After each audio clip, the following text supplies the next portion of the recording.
কিছু লোক ছিল টাকা চেয়েছে, সারা জীবন টাকা টাকা করে ঘুরে বেরিয়ে ভয় করে জমি সব মাতর বাড়িতে হলে ভালো এলাকায় যেন কেউ আর কিনতি না পারে, সারা মাঠের জমি সব আমার। অনেকে চায় না, চায় না।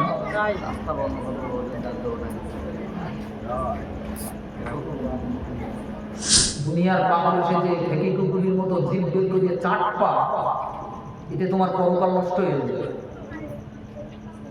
মাঝে মাঝে মাঝে মাঝে ঠান্ডা মাথায় একটু মরণের কথা চিন্তা করো, কবরগুলো জিয়ারত করো, তোমার মাকে কোন ঘরে রেখে এসেছে। পশ্চিম পাড়ার মসজিদের ফাংশনই কি সুন্দর মাহফিল। আল্লাহ ইমারে এমন একটা সময়ে, এমন একটা মাসে আল্লাহ কমিয়েছে যা শুকরিয়া আদায়ের শেষ নেই। কটালি পালি কোনো আকাশে উদিত হবে রমজানের বরকতময় চাঁদ। এখন যে চাঁদে আমরা বসে আছি এটা হলো শবে বরাতের চাঁদ, যেমন শাবানের চাঁদ। যে চাঁদটা বড় ফজিলতের, বড় বরকতের, বড় রহমতের করে আল্লাহ উম্মতে মুহাম্মাদীকে উপহার দিয়েছিলেন। এই চাঁদে এমন একটা রাত আল্লাহ দিয়েছিলেন, এমন একটা রজনী আল্লাহ দান করেছিলেন, একটা রাতের দাম অপরিসীম। রাসূল বললেন এটা হলো দোয়া কবুলিয়াতের রাত। জোরে বলুন, শবে বরাতের দিন রাতটা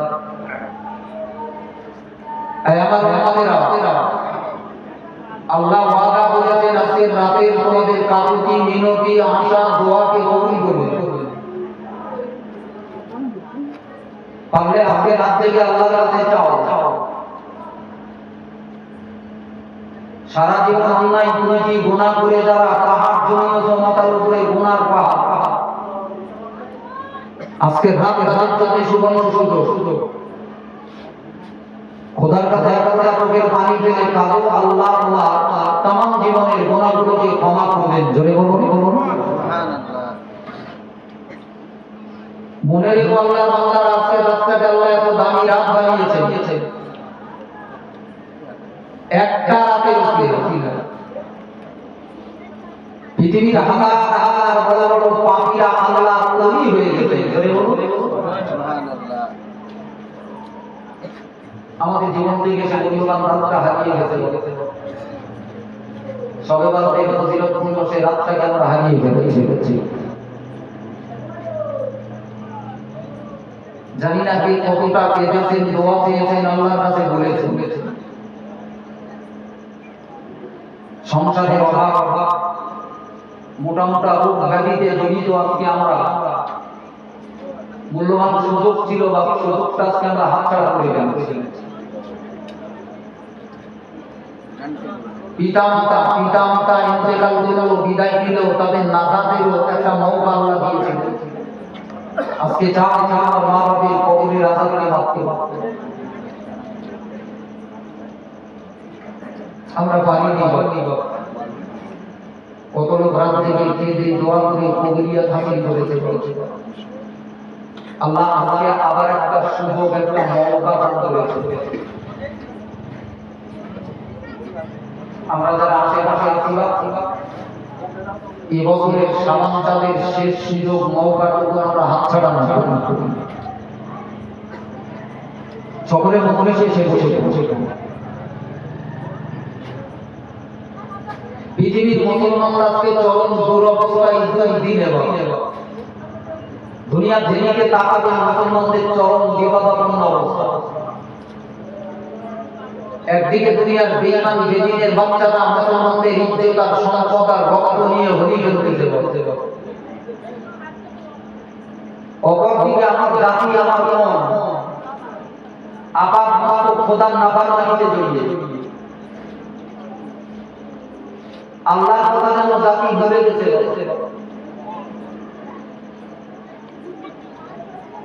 এর ভিতরে আমরা যারা একটু ধার্মিকতার পরিচয় দিই, আমাদেরকে নিয়ে বিভিন্ন বিশৃঙ্খলা পরিবেশ তৈরি করতেছে। আমরা এক মুসলমান জাতি, আমাদের মালিক একজন, তার নাম আল্লাহ। আমাদের একজন নবী, তার নাম মুহাম্মদুর রাসূলুল্লাহ। জোরে বলুন সাল্লাল্লাহু। আমাদের কিতাব কোরআন শরীফ, কিন্তু আজ আমরা নিজেদের ভিতরে বিভেদের পাতিল তৈরি করে রেখেছি। ধর্মের নামে দলাদলি, মারামারি, ভাগাভাগি, এটা আজকে মুসলমানদের কাছে পাল্টা ভাব হয়ে দাঁড়িয়েছে। কখনো পীরের নামে, কখনো হুজুরের নামে, কখনো মাওলানার নামে আজ মুসলমানরা যে যার মতো এক একটা দলে, এক এক গোষ্ঠী বানিয়ে মুসলমান সমাজটাকে কেটে কেটে টুকরো বানিয়ে একটা পাড়ায় আমরা কবার মুসলমান বাস করি বলুন? আজ আমাদের ভিতরে মিল রাখতে পারিনি, একতা রাখতে পারিনি। ধর্মকে নিয়ে আজকে 12টা দলে বিভক্ত হয়ে গেছে। আর আমার মতো কিন্তু হুজুর তাকে হাওয়া কি দিচ্ছে বলে?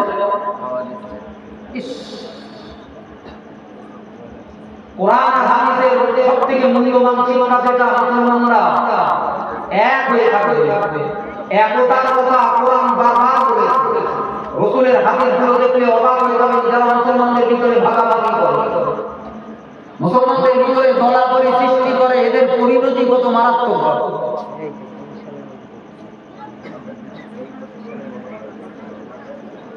আমার সোনামানিকা সালাতের দৈবত দিয়া আর আমার ভাষাটা আপনাদেরকে শুনতে হবে।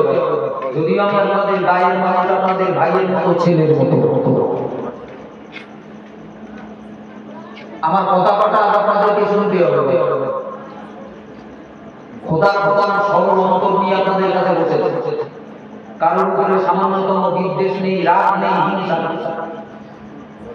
শুধু দিন শরীয়তের স্বার্থে, মুসলমানদের একতার স্বার্থে কথাগুলো আমাকে বলতেই হবে। এই জন্য আমি এলাকার মুসলমান নওজোয়ান যুবক ভাইদেরকে, বয়স্ক মুরব্বীদেরকে বলি পারলে পারলে বিশেষ অনুগ্রহ বিশেষ আমার সোনামালিকেরা সোনার বাইবাদ দিয়ে আজকে মুসলমানদের এই চরম দুর্দিনে, যেখানে মুসলমানরা এক হয়ে তাদের কাঁধ মিলিয়ে বসবাস করবে, অত্যন্ত চাতুরতার সঙ্গে কিছু সমাজে ইবলিস মার্কা মানুষ থাকে, সমাজের একতা চায়, ভাই ভাই মিল চায়, পাড়ায় পাড়ায় মুসলমানরা এক হতে চায়, জলসা কেন্দ্রিক, মসজিদ কেন্দ্রিক, মাদ্রাসা কেন্দ্রিক আর মুসলমানদের ভিতরে কেটে ফাঁকা করে দিচ্ছে। এটা কখনো ভালো মানুষের লক্ষণ। এজন্য আজ আমরা আল্লাহর দিকে ফিরে আসি। বলুন নিজেদের ভিতরে মতবিরোধ, ভাঙাভাঙি, কাটাকাটি, ছাটাছাটি গুলোকে দাফন করে কবরে পুঁতে রেখে আমরা ইমানের আর মুসলমান এক হয়ে যাই। জোরে বলুন হতে না পারলে মার খেতে হবে আমাদের। বেঈমানদের লাগবে না, আমরা যা করতেছি আমার গা কবর আমরা নিজেরা করতেছি, বেঈমানদের লাগবে না। পরিণতি কোথায় যাচ্ছে? এজন্য আজ আমি আপনাদেরকে বলবো, নিজের মনের গেলানিগুলোকে দূরে রেখে আসেন আমরা কোরআনের স্বার্থে, মুসলমানদের স্বার্থে, ইসলামের স্বার্থে, আল্লাহ রাসূলের জন্য কাঁধে কাঁধ মিলিয়ে এক হওয়ার চেষ্টা করুন। কথা বলেন ঠিক না? ঠিক। ভাগাভাগি অনেক হয়েছে, পাড়ায় পাড়ায় মসজিদ, পাশাপাশি মসজিদ। কি করছি আমরা? ইসলামটাকে কোথায় দিয়ে যাচ্ছে? কি স্বার্থে দিয়ে যাচ্ছে?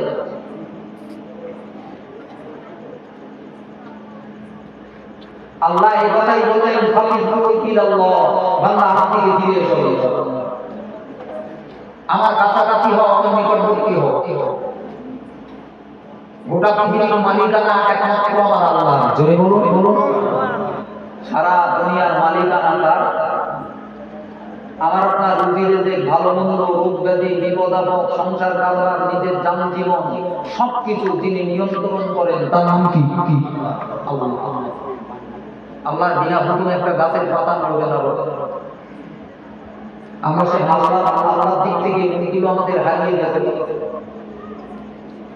হামলা গন্না মুসলমান হুজুর ধরি আল্লাহ পর্যন্ত যাবে ও জানে না এই রাস্তার মাঝখানে যে আমাকে বিক্রি করি হুজুর টাকা মেরে খাচ্ছে এই খবর ও একদম ঠিক একদম পাগলামি চলবে। নিজের রাস্তাটাকে নিজে চিনতে শিখুন, নিজের নজরটাকে নিজে আগে ঠিক করুন। আমি কি চাইছি, হুজুর চাইছি না আল্লাহ চাইছি?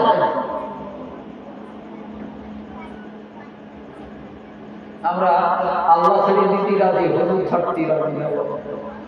কি সর্বনাশী মারাত্মক রোগ দেখা যাচ্ছে বলেন মুসলমানরা। আল্লাহ ছেড়ে দিচ্ছে, আল্লাহ যাই যাকে যাক, ও হুজুর পাতা চুল খাচ্ছে, হাস সারা তোমরা মুসলমান। কি হবে তো?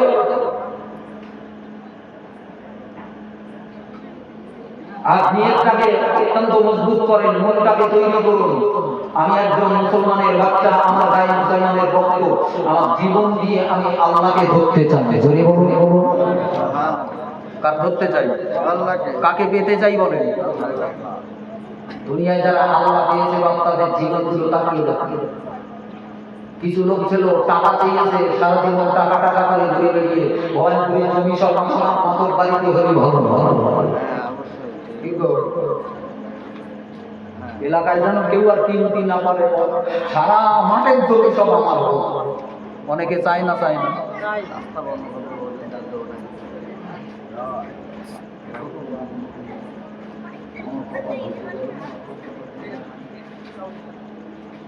কেউ টাকা চায়, কেউ নারী চায়, কেউ চেয়ার চায়, কেউ রাজনীতি চায়। মুসলমানদের মন আগে ঠিক করতে হবে আমি কি চাই। তুমি কি চাইছো?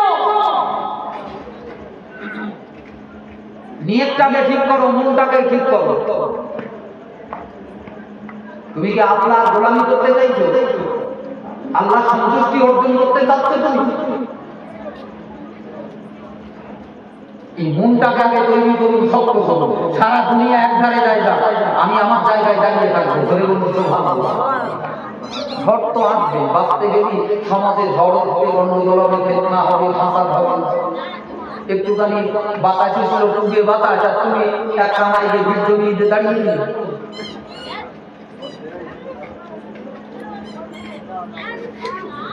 আজ হাজার মুসলমান ধোকায় পড়ে গেছে, আল্লাহকে হারিয়ে ফেলেছে। কেউ টাকার ধোকায় পড়েছে, কেউ নারীর ধোকায় পড়েছে, কেউ পয়সার ধোকায় পড়েছে, কেউ সমাজে বড় হবো, নামডাক হবে, আমি মাতব্বারি করবো, এই মাতব্বারির নেশায় ধোকায় পড়েছে।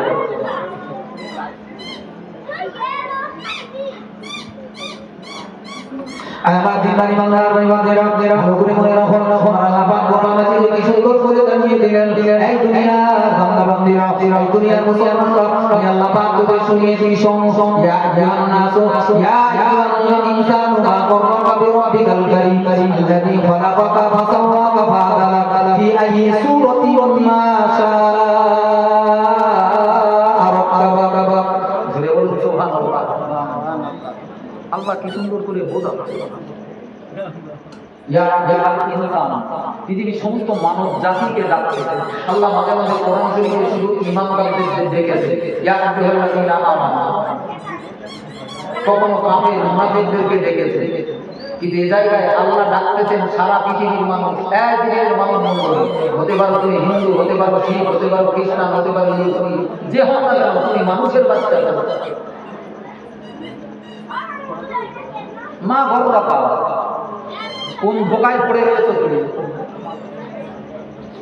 তুমি কিসের ধোকায় জড়িয়ে পড়েছো? বিরব্বিকাল কারীম, তোমার সেই দয়াময় সম্মানিত প্রভু, যিনি জমিন তৈরি করলো, আসমান তৈরি করলো, তোমাকে বানালো, তোমার রিজিকের ব্যবস্থা করলো, তোমার হায়াত দান করলো, আর সেই মালিকটাকে ভুলে রয়েছো। আমরা যারা মজলিসে বসে আছি বাবা, একটু বুকে হাত দিয়ে চিন্তা করতে দেখেন, আপনি যে পাড়ায় বাস করেন, যেখানে বাস করেন, যে এলাকায় বাস করেন, বুকে হাত দিয়ে চিন্তা করতে দেখেন, আমার যা বয়স, আমার যা বয়স, আমার সমাজের, আমার পাড়ার, আমার মহল্লার অনেক মানুষ আজকে আমার বয়সে আজকে অনেকেই কবরবাসী। আছে না নেই? আল্লাহ আল্লাহ, তাদের দুনিয়া কোথায় গেল, তাদের বউগুলো কোথায় গেল, তাদের বাচ্চা কোথায় গেল, তাদের ঘরটা কারা দখল করলো, তাদের বিবি বাচ্চাগুলো কার কাছে চলে গিয়ে দাঁড়িয়ে আছে? কোন নেশায় দোষা করবে? কিসে পাগল হয়েছে তুমি? তোমার সমবয়স্ক কত মানুষ আজকে কবরবাসী, লাশ হয়ে কবরে গেছে। তার সঙ্গে বিবি যায়নি, বাচ্চা যায়নি, ভাই যায়নি, মাতব্বর যায়নি, হুজুর যায়নি, কেউ যায়নি।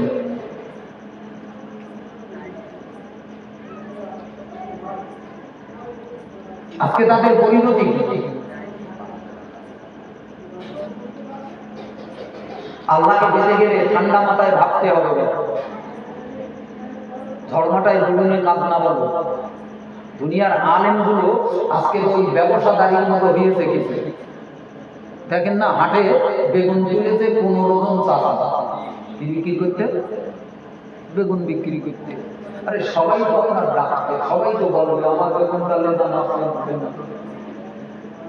ও তো খরিদ্দার টানবে।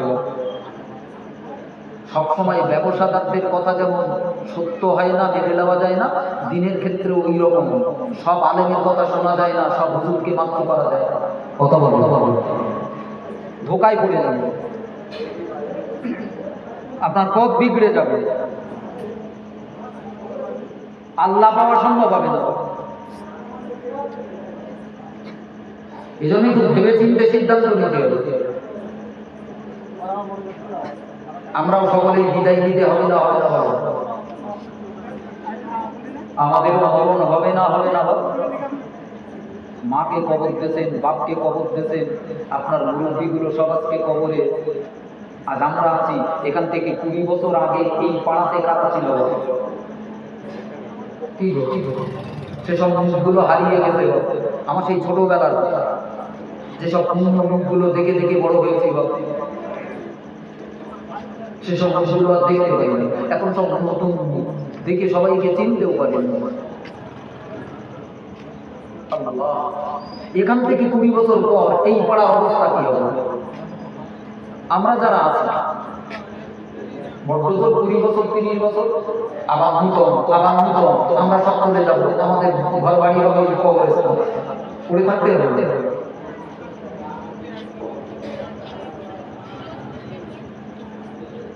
ইসলাম পৃথিবীর মানুষকে শাশ্বত ধর্ম, দ্বীনের এই সুন্দর আহ্বান পৃথিবীর মানুষের কাছে রেখেছে।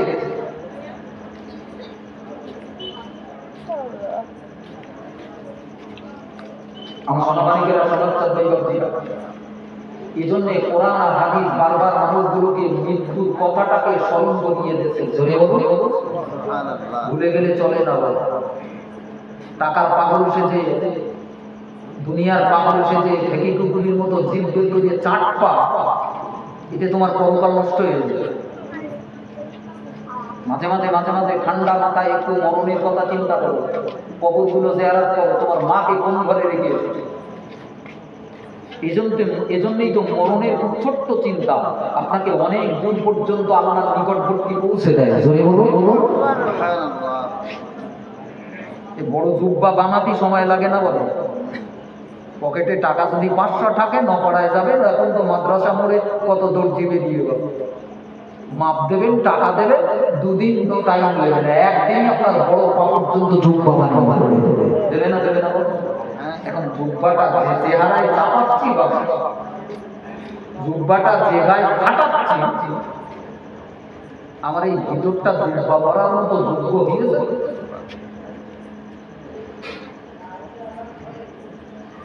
আল্লাহ আমাদের বোঝার তৌফিক দান করেন। ধরে বলেন আল্লাহুম্মা আমিন। এই জন্যই তো রাসূল বললেন মানুষ ভালো হতে পারে না, নেক হতে পারে না দুটো জিনিস ছাড়া। মনের ময়লা যদি কাটাতে চাও, জামা কাপড় ময়লা ধরলে সাবান লাগাও, সার্ফে দাও, কত পরিষ্কার করার সুন্দর ব্যবস্থা। কিন্তু তোমার ভিতরটা সেই প্রথমতে চালিয়ে আসতেছো, কত ময়লা যে ভিতরে জমিয়েছে তোমার খবর আছে? এই কি করে পরিষ্কার করবে? আল্লাহ তো তোমার অন্তর দেখবে, তোমার চেহারাটা না। আল্লাহ বিচার করবে কি দিয়ে? অন্তর। আল্লাহ তোমার চেহারা দেখবে না। তাহলে ভিতরটা মুসলমানদের আগে দেখার দরকার ছিল। আমার ভিতরটা পরিষ্কার হচ্ছে না, দিন দিন আরো গলদ জড়িয়ে যাচ্ছে। বাইরে হুজুর আমি সেজেছি, এই দেখেন আমার টাকা, আমি তো বাইরে হুজুর সেজে আপনাদের কাছে ওয়াজ করছি, আমার ভিতরটা তো আপনারা দেখতে পারেন। এখন আমার যদি নৈতিক ক্ষুধাভীরতা থাকে, লোক দেখুক আর না দেখুক, আল্লাহ আমাকে দেখতেছে। বাইরের হুজুর সাজার চাইতে ভিতরটাকে ভালো বানানো এটাই তো জরুরি, নাকি বলেন? আমি বাইরে হুজুর সাজলুম, বড় এক জুব্বা খাটালো, ভালো ওয়াজ করতে পারি, গলা ভালো, আমার নাম মুসাদ আলী, আমার বাপের নাম মোহাম্মদ আলী, সমাজের মানুষ চেনে, হুজুর লেখুন না জানাতি, কিন্তু আমার ভিতরে যদি গলদ থাকে বা পচা পায়খানা পুড়িয়ে রাখি, হিংসায় ভরা, অহংকারে ভরা, এ হুজুরগিরির কোনো দাম আছে?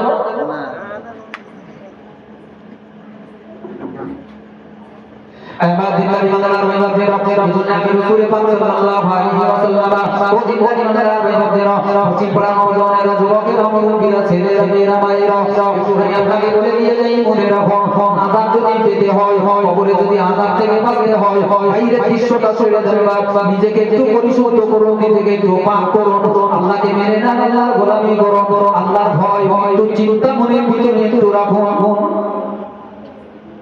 আমার মুক্তি হবে।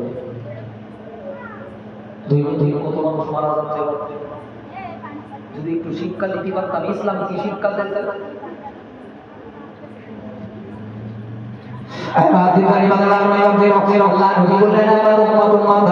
আমাদের মহল্লায় যদি কেউ মারা যায়, আমাদের এলাকায় যদি কারোর ইন্তেকাল হয়, যদি বিদায় নেয়, তার বিদায়ের সাথে সাথে দৌড়ে তার জানাজা নামাজে শরীক হবে। একটু জোরে বলুন সুবহানাল্লাহ।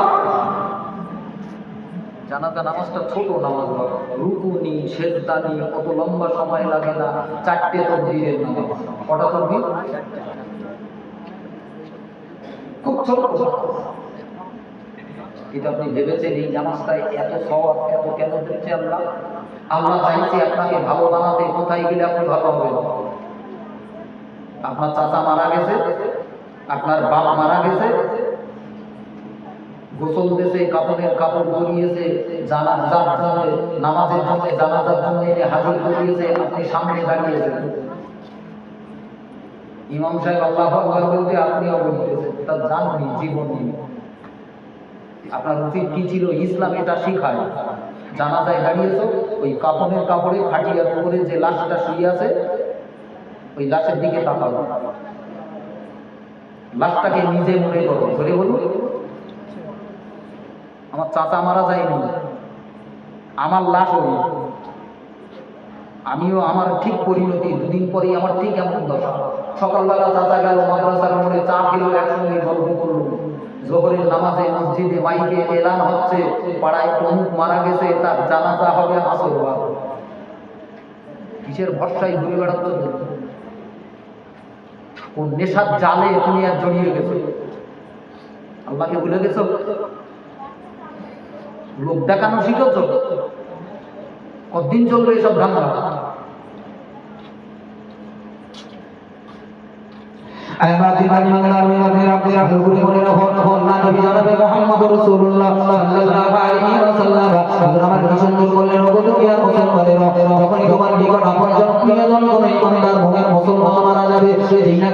তোমার কানে যাবে, তাড়াতাড়ি করে তার জানাজা নামাজের জন্য দাঁড়িয়ে যাবে।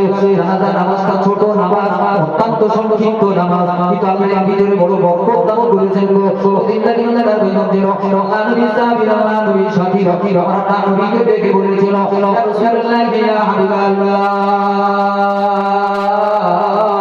দুনিয়ায় যখন কোন মুসলমান মারা যায়, তার জানাজা নামাজে যদি দাঁড়াই, আমরা কি পাবো ইয়া রাসূলুল্লাহ? আমাদের উপকার কি হবে ইয়া রাসূলুল্লাহ?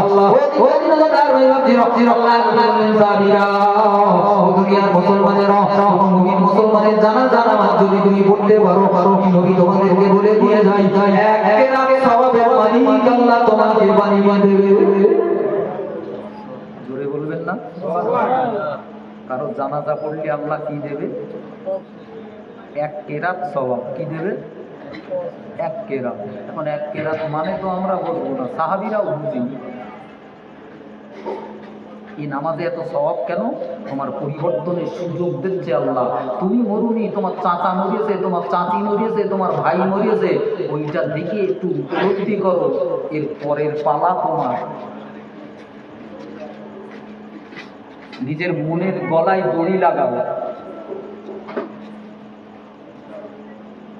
দুনিয়ার নেশা ঢুকেছে।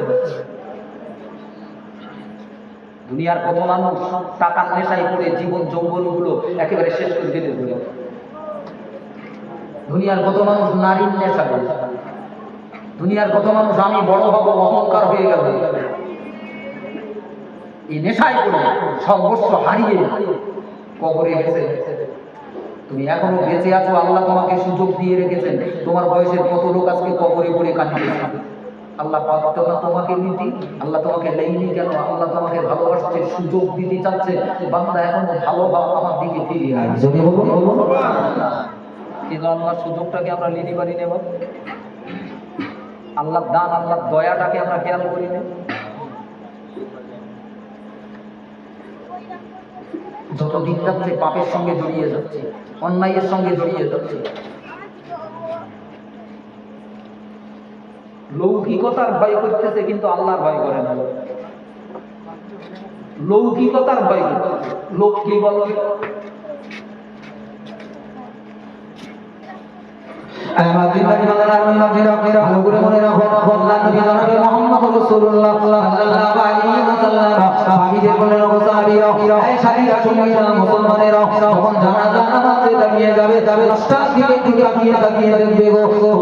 তোমার চাচা, তোমার আপনজন প্রিয়জন সে আজকে মারা গেল, বিদায় নিল। তার বাড়িটা এখন মাথা উঁচু করে দাঁড়িয়ে রয়েছে, তার বিবিটা ঝরঝর করে কাঁদতেছে, ছেলে মেয়েগুলো চোখের পানি ফেলে কাঁদতেছে। ও দুনিয়ার মুসলমান ছেলে মেয়ে, তার টাকা বাক্কর দেখো, যে খাটে খাটে যে খাটটাকে না কিনে তোমার চাচা পাগল হয়ে গেল। যে বাড়িটাকে কি করার করলে কি খাটে কি ফেটেছে, হাতে না করে ঘরটাকে সাম দিল, বাড়ি তৈরি করলো। এই বাড়িটা এখন মাথা উঁচু করে দাঁড়িয়েছে, বাড়ি ঘাটে ঘাটে সমবস্থায় মারা গেল। লোকটা বলতেছে লাশটা তাড়াতাড়ি বাড়ি ঘর কর। বলবে না? বলবে না? একদিন তোমার ঘুম হচ্ছিল না, রাতের বেলা তুমি চিন্তা করছিলে আমার একটা খাট কিনতে হবে, ভালো মতন একটা গদি না কিনলে হবে। আর সেই গদিতে তোমার মরণ হলো, তোমার বিবি তোমার বাচ্চা বলতেছে শিখে বের করো। তোমার পোশাকগুলো কত চাকচির পোশাক করতে আজকে আর গায়ে দেয় না, বলে ওগুলো ফকিরের ফকিরের। এই তো তোমার পরিণতি। কত লোক পালা বানতে চেয়ে অনেক কিছু, অনেক কিছু পালা বানতে। এরা দুনিয়াদার, পরকালের দিনেই খোদা বিতিয়ে দেবে।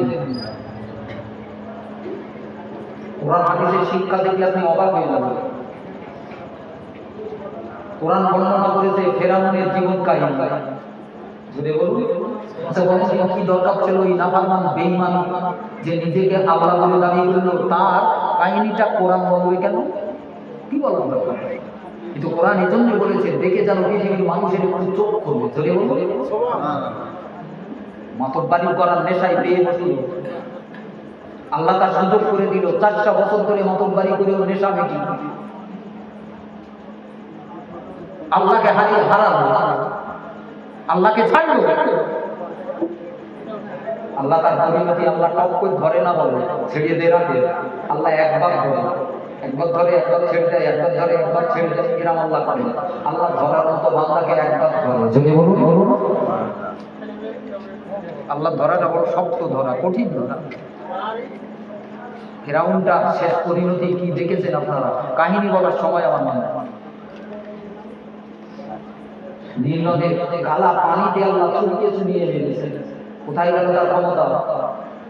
কোথায় গেল তার সৈন্য সামন্ত? কোথায় গেল তার পাওয়া? কোথায় গেল তার লোভ, টাকার বল?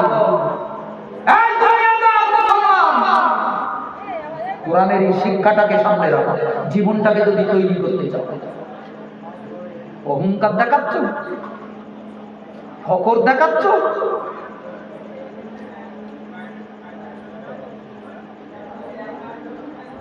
দুনিয়ায় একটা বেঈমান ছিল, জান্নাত সাবধান। কি নাম ছিল? সাবধান।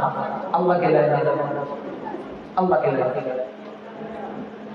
বাবা কোরআনের কথা, খোদার জান্নাতের আমার দরকার নেই, আমার টাকা আছে, আমার ধন দৌলত আছে, আমি নিজে জান্নাত তৈরি করব। দুনিয়ার দামি দামি পাথর টাকা পয়সা খরচা করে চকচকে একটা জান্নাত তৈরি করব, ঘর তৈরি করব, বলে এটাই আমার জান্নাত, খোদার জান্নাতের দরকার নেই। পৃথিবীর মুসলমানরা তাকিয়ে দেখো, জীবনে শিক্ষা দাও, লিখে দাও, নিজের জীবনটাকে বদলাও, পাল্টাও, নিজের জীবনটাকে বদলে ফেলো। সুসজ্জিত জান্নাত তৈরি হয়ে গেল, কি সুন্দর দুনিয়ার সেরা ঘর জান্নাত বানালো, উদ্বোধন করবে বা চকচকে পোশাক পরিয়ে ঘোড়ার পিঠে চড়ে জান্নাত দেখতে যাচ্ছে, দরওয়াজা খুব সুন্দর করে সাজিয়েছে, দরওয়াজার কাছে যেই গেছে ছেঁড়া ফেরিওয়ালা জামা কাপড় পরা কে যেন একজন দাঁড়িয়ে বলতেছে, বাদশা একটু দাঁড়ান, আমার একটু কথা আছে আপনার সাথে। তখন বড় ব্যস্ত, জান্নাত উদ্বোধন করবে বা তো জান্নাতের দরওয়াজায় দাঁড়িয়ে বলতে, দাঁড়াও, এখন আমার কথা বলার সময় নেই, আমি আমার জান্নাত উদ্বোধন করবো। কত টাকা খরচা করেছি জানো, কোথাতে পাথর নিয়েছি আর কি ঝাড় বাতি লাগিয়েছি, কোরআনে বর্ণিত জান্নাতটাকে আমি হারিয়ে দেবো। ফকিরটা দাঁড়িয়ে বলতে, না, আমার সঙ্গে কথা না বলে আপনি এক পাও ভিতরে ঢোকাতে পারবেন না। জোরে বলুন। এ মনে করতে কোথায় এক ছেঁড়া কাটা জামা গায়ে দেওয়া ফকির বোধহয় এসে আমার উপরে রাজ করতেছে, আমার কাছে খাটে বাবা। এই মানুষ যখন বড় হয়ে যায়, সমাজ এলাকার মানুষ সাধারণ মুসলমানগুলোকে গরু ছাগল মনে করে, এটা শয়তানের নীতি।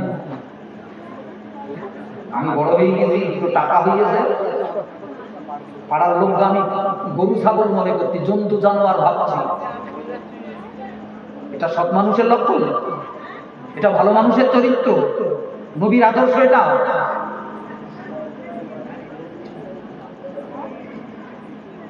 সাবধান দাঁড়িয়ে আছে, ফকির লোক দেখে দাম দিচ্ছে, আমি আমার জান্নাতে ঢুকবো। ফকির বলিতেছে, আপনি আমার সঙ্গে কথা না বলে চৌকাটের ওপাশে পা দিতে পারবেন না। জোরে বলুন। ফকিরও সেইরকম ফকির, এও মেজাজ হচ্ছে, সব মনে রাখবে একই ফকির, ছেঁড়া ফাটা জামা গায়ে দেওয়া, এর একটা মেজাজ কেন, কিন্তু চিনতে পারিনি ফকির বেশি কেটা। এখন যখন সরে না, এ তখন ঘোড়া ঘুরতে কানটা বাড়িয়ে দিতে, বল আমার কানে কানে কি বলবি বল, তাড়াতাড়ি বল। ফকিরটা শুধু জবান তুলে একবার বলল, আমার নাম মালাকাল মালদা ফরাই। জুড়ে বলুন। মনটাকে নরম করেন, একেবারেই নরম করেন, বরং লাফালাফি করে কোনো লাভ নেই, হই হই করে কোনো লাভ নেই। এখন আল্লাহ সুযোগ দিয়ে রেখেছে, তোমার নাকের ডগায় নিঃশ্বাসটা চলতেছে, এটা আল্লাহর অপরিসীম দয়া, আল্লাহর অপরিসীম দয়া। তো সেটা ফকিরটা কানে কানে বলতে, আমার নাম কি জানো? আমার নাম মালাকাল মাউত আজরাইল, জান কবজ করি, বোঝো না? তোমার কাছে কেন এসেছি, এখন তোমার জানটা কবজ করবো। সর্বনাশী ঘটনা। আল্লাহ পৃথিবীর মানুষদের জন্য এর পরেও যদি বলে বুঝিয়ে নেন, ওরা বোঝা হবে। সাবধান করতেছে, তাই নাকি তোর নাম মালাকাল মাউত, আমার জান কবজ করবি, আমার সময় শেষ করতে হবে। তোর হাত ধরে ধরতেছি, একবার অন্তত একটুখানি সময় দে, এক পা অন্তত ওই জান্নাতের ভিতরে ঢুকবার মতো রাস্তা দেয়। এত কষ্ট করি আর এত টাকা খরচা করি বানালো, এক পা অন্তত ওর ভিতরে দেই। ফকিরটা বলতে, চোখ গরম করে বলতে, একদম যেখানে বসে আছো ওই জায়গায় থাকো, এখনই তোমার জান্নাত অবস্থা। সাবধান থামছে আর বলছে, একবার অন্তত নিচেই নামিয়ে দে, ঘোড়ার পিঠ থেকে নিচেই নামি, নিচেই জানটা কবজ বলতে, তাও হবে না, যেখানে বসে আছো ওখানেই তোমার জান কবজ করবো। যদি বলি আল্লাহ, আমার আল্লাহ কত ক্ষমতা, এই আল্লাহকে ধরতে পারিনি, চিনতে পারিনি, খেলা করতেছি, পাকানো করতেছি, আল্লাহকে নিয়ে পাকানো। কাকে বলবো? সাধারণ মুসলমানরা চাইতে এই ড্রাইভার গুলো, মৌলবী গুলো বেশি খারাপ হয়। এরা আজকে গাড়ি নিয়ে যাবে বললো ফুরপুরা, ফুরপুরা, ওই যে গাড়িতে ওঠ, তোর গাড়ি সব ফুরপুরা এলে যাবো বলি, সামনে যাচ্ছে পুকুর। কনেলে যাচ্ছে, নাম দিল কনে। আর আমরাও কিছু পাগলা মুসলমান আছি, হই হই করতি, হই হই করতি। এ তো জ্ঞান কাণ্ড বলতে কিচ্ছু নেই।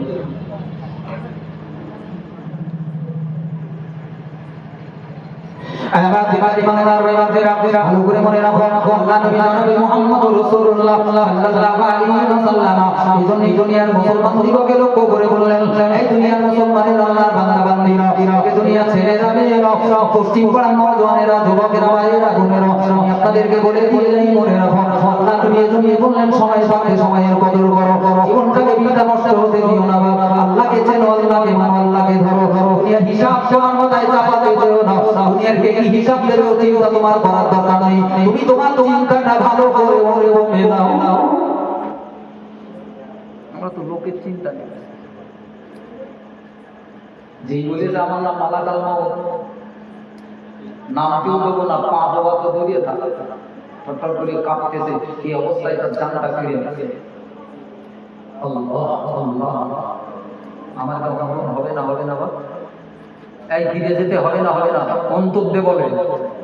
যদি বিশ্বাস করেন আমাকেও ফিরে যেতে হবে, আমার মা গেছে, আমার বাপ গেছে, আমার দাদা গেছে, আমার মুরব্বীরা গেছে, পাড়ায় দৈনন্দিন কেউ না কেউ যাচ্ছে, আমাকেও ফিরে যেতে হবে। এই চিন্তাটাকে মজবুত করেন, ভাষা ভাষা একদম কঠিন করেন, আমাকেও বিদায় নিতে হবে।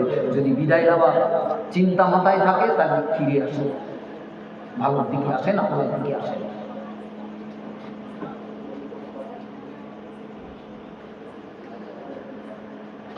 এই ঘোড়ার পিঠে বসা অবস্থায় তার জান কবজ হয়ে গেল, একটু পরে লাশটা ঢলে মাটি দিয়ে পড়ল।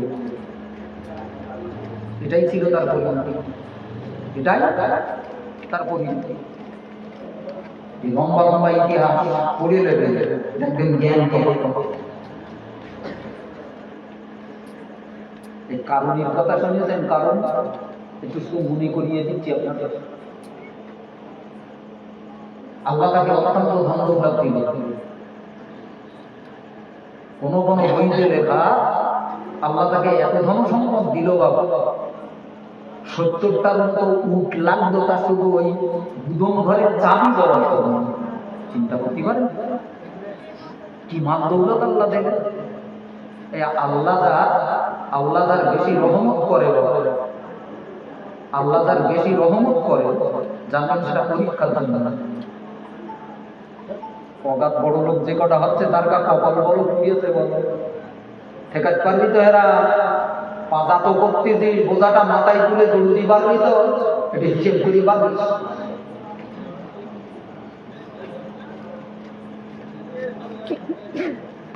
তুই এত ধন সম্পদ দিবি, আল্লাহকে অমান্য করলো, আল্লাহকে ভুলে গেল, আল্লাহ হারা হয়ে গেল।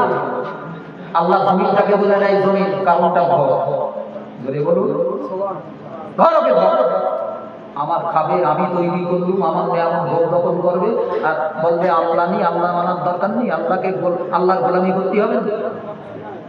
ধরকে ধর, জমিন ধরে দেবা, দুই দিকে মাটি ফাঁক হয়ে গেছে, পা ভেতরে আল্লাহ হুকুম দিলে মাটি টান, নিচের দিকে টান, নিচের দিকে টান, তোর বাঁচাইকে ডান, একটু দেখি ওর ধরম বাপকে ডাক।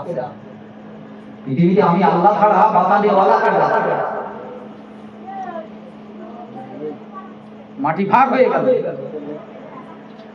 আস্তে আস্তে নিচের দিকে টানতে শুরু করলো, বললো বাবা মাটি একেবারে মাথা পর্যন্ত ডুবিয়ে গেছে। আল্লাহ আল্লাহ, এই শিক্ষাগুলো জীবন্ত কোরআনী শিক্ষা। মুসলমানরা এই শিক্ষাগুলো নিয়ে যদি জীবন তৈরি করতে পারত, আমাদের গলতগুলো সব ধুয়ে দিত।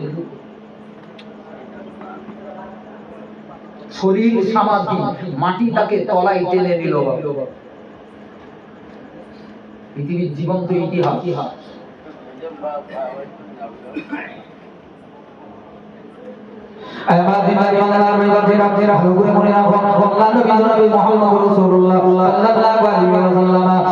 কি সুন্দর করে বললেন দুনিয়ার মুসলমানরা, আফরাতু যিকরিল মাউত ওয়া তিলাওয়াতিল কুরআন। আল্লাহ নবী করলেন দুনিয়ার পাপ থেকে যদি বাঁচতে চাও যে দিলটাকে যদি আল্লাহ মুখ বানাতে পারো ওদিনদারি মানার দুনিয়ার কত নামাজিরা ধ্বংস হয়ে গেল, দুনিয়ার কত হাজি গাছি মোল্লা মৌলবী ধ্বংস হয়ে গেল, তাদের দুনিয়ার নেশা নেশা বুকের ভিতরে ঢুকলো, বুকের ভিতরে হারাম ঢুকে গেল বাবা, আল্লাহ তাদেরকে জাহান্নামী বানিয়ে দিল।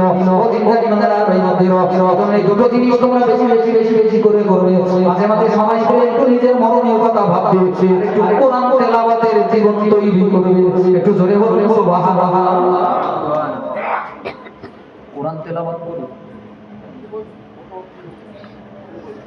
এই দুটো জিনিস তোমাদের দিনটাকে নরম বানায়, সবসময় আল্লাহর দিকে ঘুরিয়ে রাখে।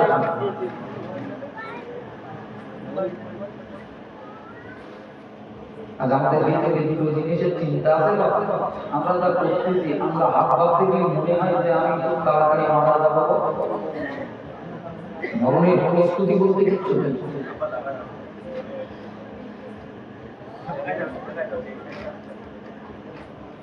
আমার দিবানি মানার মাঝে রকের ইসমাকে লাগারে আল্লাহ নবী বর্ণনা করলেন জগৎ বড় বিখ্যাত ইমাম হুজ্জাতুল ইসলাম ইমাম গাজ্জালি রাহমাতুল্লাহ আলাইহি পৃথিবী বিখ্যাত একটা কিতাব যার নাম কিমিয়ায়ে সাদাত, এর ভিতরে হাদিসটাকে তিনি টেনে উল্লেখ করে দিয়েছে। আমার দিবানি মানার মাঝে রকিত জামানার আল্লাহর একজন বড় মাপের নবী আল্লাহ তৈরি করলেন, একজন পয়গম্বর আল্লাহ দুনিয়া জমিনে পাঠিয়ে দিলেন, নাম তার নূহ নবী আলাইহিস সালাতু ওয়াস সালাম। কি নাম? নূহ আলাইহিস 950 বছর ধরে আল্লাহ দিন প্রচার করতে হবে। কত বছর বলে? 950 বছর। মরণের সময় এসে গেছে,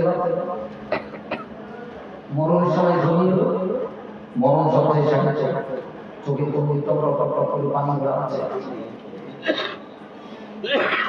দুনিয়ায় যখন কেউ মারা যাওয়া কিন্তু মাঝে মাঝে যাবে না, কপালও পাইলে তাকিয়ে তাকিয়ে দেখবে আমারও বিদায় নিতে হলো, আমারও মুক্তি হলো। কাকাবিল মাউতি ওয়াইদা, রাসূল হাদিস পাকে বলছেন, আল্লাহ নবী বলেন তুমি শিক্ষা গ্রহণ করবে কোথা থেকে শিক্ষা নেবে? হুজুরির কাছ থেকে, মাদ্রাসায়। সব থেকে বড় শিক্ষা লাও জীবিত ব্যক্তির পাশে দাঁড়িয়ে জোরে বলুন তাকিয়ে দেখো। মা মারা যাচ্ছে একটু তাকিয়ে তাকিয়ে দেখো। আল্লাহ আল্লাহ, এই তো সারা শরীরে শক্তি নেই, পা থেকে যান জীবন শক্তি যখন আল্লাহ শুষে দিয়ে যেন ঘুমের কাছে জড়ো দিয়ে দিয়েছে গলার কাছে। মনের যন্ত্রণা যে কি ভয়ানক যন্ত্রণা। এই জন্য রাসূল বারবার যখন দোয়া চাইতেন আল্লাহর কাছে কেঁদে কেঁদে বলতেন আল্লাহ আল্লাহুম্মা ইন্নী আউযু বিকা মিন সাকারাতিল মাউত। আল্লাহ জান যখন কবজ হবে, জান যখন বেরোবে আল্লাহ, ওই জান বেরোনোর কষ্ট থেকে আমি মুহাম্মদ আমাকে তুমি আল্লাহ ক্ষমা করে দিও, একটু আসানের সঙ্গে মত দিও। জোরে বলবেন না সুবহানাল্লাহ। মার মুখের দিকে তাকিয়ে দেখেন না, চোখ দুটো আমরা মতো ফেলে বেরিয়েছে। ইস, তার যে কি কষ্ট হচ্ছে, বাইরে দাঁড়িয়ে কি দেখবো, চোখ দুটো আমরা মতো বাইরে থেকে ঠেলে বেরিয়ে আসছে, দম বন্ধ হয়ে যাচ্ছে, হাঁপাচ্ছে, দাঁড়িয়ে দাঁড়িয়ে দেখতে হয়, তবেই তো আপনার মনটা ভালো হবে। কোথায় বসে জিকির করতে যাচ্ছেন আপনি? মানে হুজুরগিরি তার পাঁচ ঘুর ঘুর ঘুর ঘুর ঘুর ঘুর ঘুর ঘুর ঘুর ঘুর মনে করতে আমার জান্নাত পেতে যাবে, হুজুরটাই শালা কি হবে তার ঠিক ঠিকানা নেই।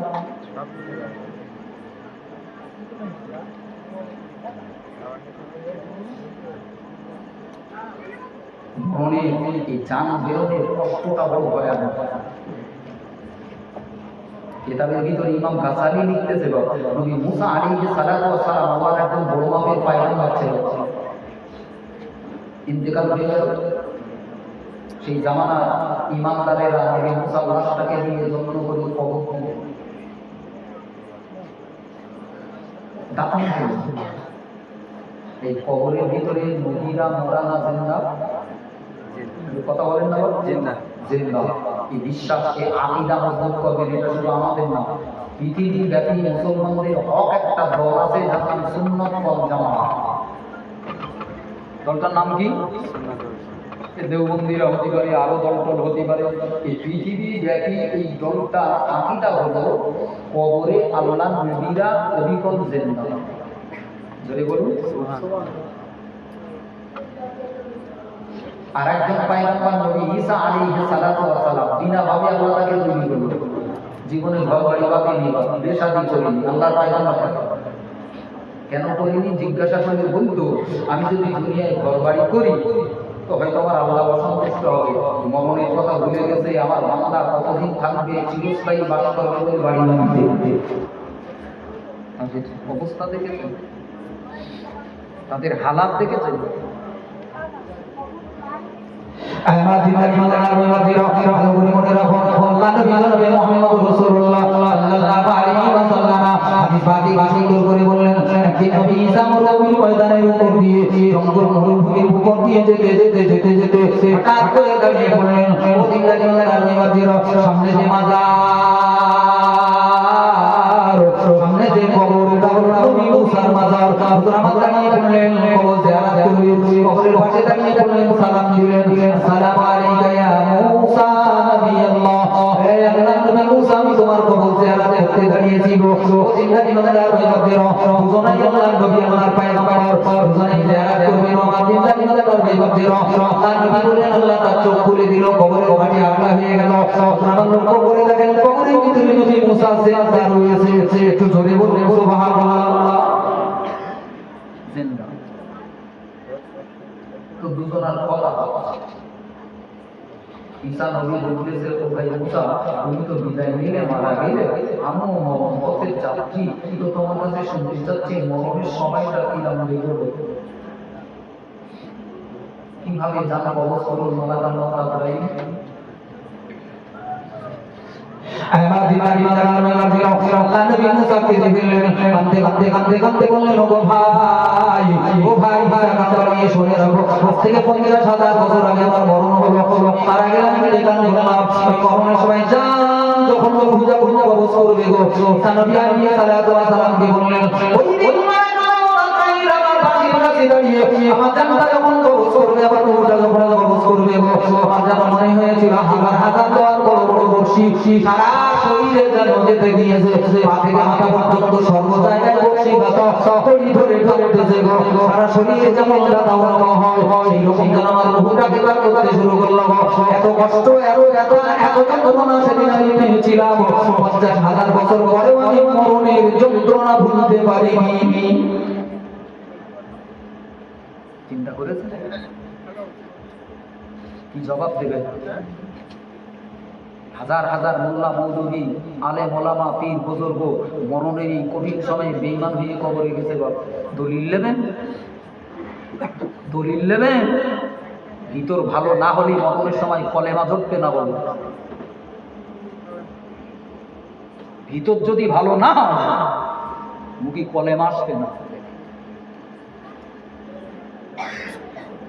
আমার ওই কথা মনে নেই যে নবীকে তৈরি না করলে আল্লাহ দুনিয়া বানাতেন না।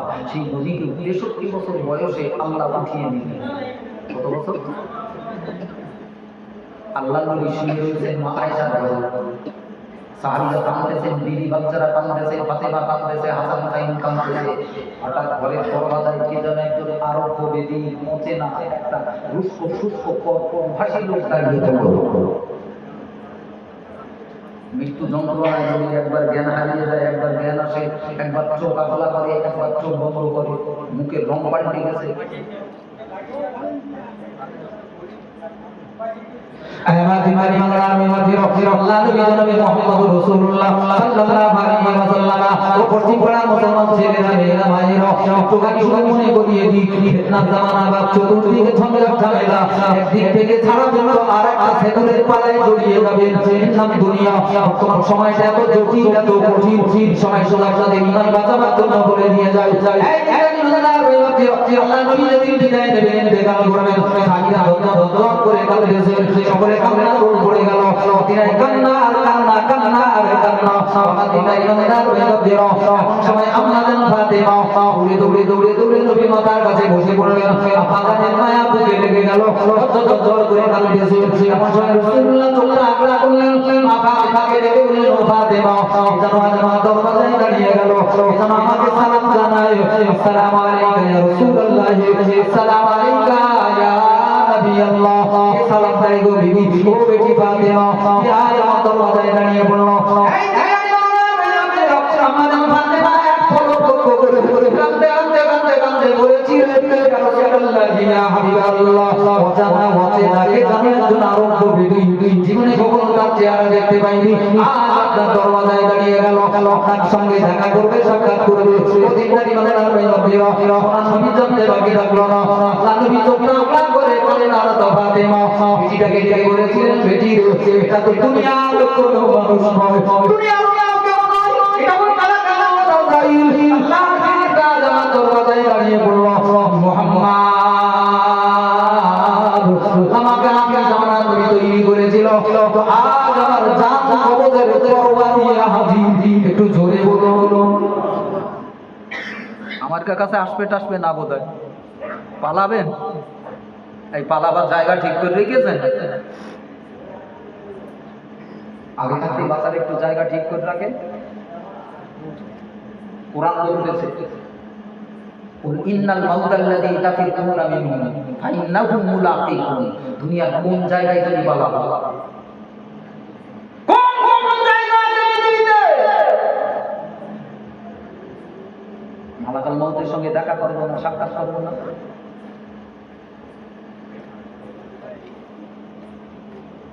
আল্লাহ নবী কামনা করে বলতেছে ও বেটি ফাতেমা এই যে সেই খোদার ফেরেশতা মালাকুল মউত আজরাইল জান কবজের ফেরেশতা তাই নাকি না এসো ভাই তাড়াতাড়ি করে ঘরের ভিতরে ঢোকো আল্লাহ নবী পাশের কাছে দাঁড়িয়ে বলতেছেন হুজুর বিদায় দিতে হবে তবে আপনি আপনার বিনা ইজাজতে জানটা কবজ করুন না যদি বলুন পৃথিবীতে আর কার ইজাজত নেই